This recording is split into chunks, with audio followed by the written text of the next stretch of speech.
സന്ദ്രയുടെ നമസ്കാരം. നമസ്കാരം. നമ്മളിപ്പോ എവിടെ നിൽക്കുന്നത്? നമ്മൾ ബാംഗ്ലൂരിലാണ് നിൽക്കുന്നത്.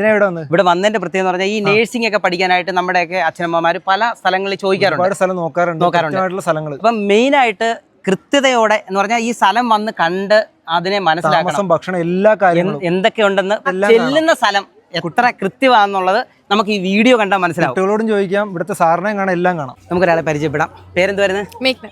എങ്ങനെയുണ്ട് കോളേജ്? കോളേജ് നല്ലതാണ്.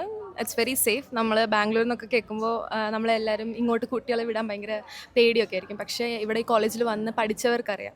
സോ ഈവൻ ഞങ്ങളുടെ സീനിയേഴ്സിനടുത്ത് ചോദിക്കുകയാണെങ്കിൽ അവർക്കറിയാം it's A very safe college. നമുക്ക് ഇപ്പോൾ ഔട്ടിങ്ങിനാണെങ്കിലും എങ്ങനെ എന്ത് ഫെസിലിറ്റീസ് ആണെങ്കിലും നമുക്ക് കോളേജിൻ്റെ അകത്ത് തന്നെ കിട്ടും. സോ ഇറ്റ്സ് വെരി ഫ്രണ്ട്ലി, ഒരു സേഫ് എൻവിറോൺമെൻ്റ് ആണ് നമുക്കിവിടെ കിട്ടുന്നത്. എൻ്റെ പേര് ആൻമരി. ഇവിടെ എത്ര വർഷം? ഞാൻ BSc നഴ്സിംഗ് സെക്കൻഡ് ഇയർ. എങ്ങനെയുണ്ട് നമ്മുടെ ക്യാമ്പസ് ഒക്കെ? ക്യാമ്പസ് അടിപൊളിയാണ്. പ്രകൃതി ഭംഗി എല്ലാം നോക്കി നല്ല രസമാണ്, അടിപൊളിയാണ്. ഈ സാറും മറ്റേ മാഡം ഒക്കെ മേളിൽ തന്നെ താമസിക്കുന്നത്? സാറ് മേഡം നമ്മുടെ ഹോസ്റ്റലിലെ മേളിലാണ് താമസിക്കുന്നത്. അവരിപ്പോ എന്തെങ്കിലും അത്യാവശ്യം ഉണ്ടെങ്കിൽ തന്നെ നമുക്ക് പെട്ടെന്ന് വിളിക്കാനും പറ്റും, എല്ലാ കാര്യങ്ങളും എല്ലാം പെട്ടെന്ന് തന്നെ അവർ ചെയ്ത് അടിപൊളിയാണ്. നമസ്കാരം സാറേ. പേര്? Samuel David. നമ്മുടെ സ്ഥാപനത്തിന്റെ പേര്? Faith group of institutions. ശരിക്കും എന്തൊക്കെയാണ് ഇവിടെ ചെയ്യുന്നത്? ഇവിടെ നഴ്സിംഗ് കോഴ്സുകളാണുള്ളത്, GNM and BSc nursing.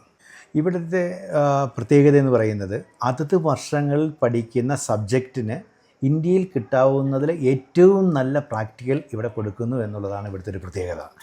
First year ഫണ്ടമെൻറ്റ്സ് of nursing, അതിന് ഡിസ്ട്രിക്ട് ഹോസ്പിറ്റലിൽ വർക്ക് ചെയ്യുന്നു. 2000 പേഷ്യൻറ്റ്സ് പെർ ഡേയിൽ വരുന്ന ഡിസ്ട്രിക്ട് ഹോസ്പിറ്റലിൽ വർക്ക് ചെയ്യുന്നു. ഓരോ ദിവസവും ഓരോ സ്റ്റുഡൻറ്റ് 20 മുതൽ 30 വരെ ഇഞ്ചെക്ഷൻസ് എടുക്കും.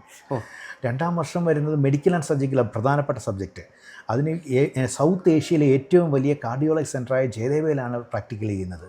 മിഡ് വൈഫറി പഠിക്കുമ്പോൾ ഡെയിലി 50-60 ഡെലിവറി നടക്കുന്ന ഗൗഷ്യ ഹോസ്പിറ്റലാണ് പ്രാക്ടിക്കൽ ചെയ്യുന്നത്. ഇത് കൂടാതെ ജർമ്മൻ ലാംഗ്വേജ് ഇവിടെ കോഴ്സിൻ്റെ ആരംഭം മുതൽ കോഴ്സ് 4ാം വർഷം കോഴ്സ് അവസാനിക്കുന്നത് വരെ ജർമ്മൻ ലാംഗ്വേജ് കണ്ടിന്യൂ പഠിപ്പിക്കുന്നു എന്നുള്ളത് വലിയ പ്രത്യേകത.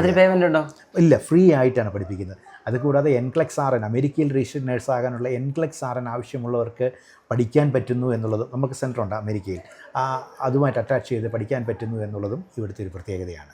അപ്പം നിങ്ങൾ ഏറ്റവും പ്രധാനമായിട്ട് മനസ്സിലാക്കേണ്ടത് ആദ്യം ഈ ക്യാമ്പസ് ഒന്ന് കാണുക, അതുപോലെ തന്നെ ഇവിടുത്തെ കുട്ടികളോടൊന്ന് സംസാരിക്കുക. ഇതെല്ലാം കഴിഞ്ഞതിന് ശേഷം മാത്രം അഡ്മിഷൻ എടുത്താൽ മതി, ഇല്ലയോ സാറേ? അതെ. കഴിഞ്ഞ അക്കാഡമിക് ഇയറിൽ ഫൈനൽ ഇയർ BSc നഴ്സിംഗ് പരീക്ഷ എഴുതിയതിൽ 80 കുട്ടികൾ എഴുതിയതിൽ 46 ഡിസ്റ്റിങ്ഷനും 26 ഫസ്റ്റ് ക്ലാസ് ലഭിച്ചു. 5 യൂണിവേഴ്സിറ്റി റാങ്ക് ഉണ്ടായിരുന്നു. രാജീവ് ഗാന്ധി യൂണിവേഴ്സിറ്റിയിൽ 5ാം rank, 6ാം rank, 8ാം rank, 9ാം rank, 10ാം rank. ഇത് ഫെയ്ത്ത് ഇൻസ്റ്റിറ്റ്യൂഷന് സ്വന്തമാണ്.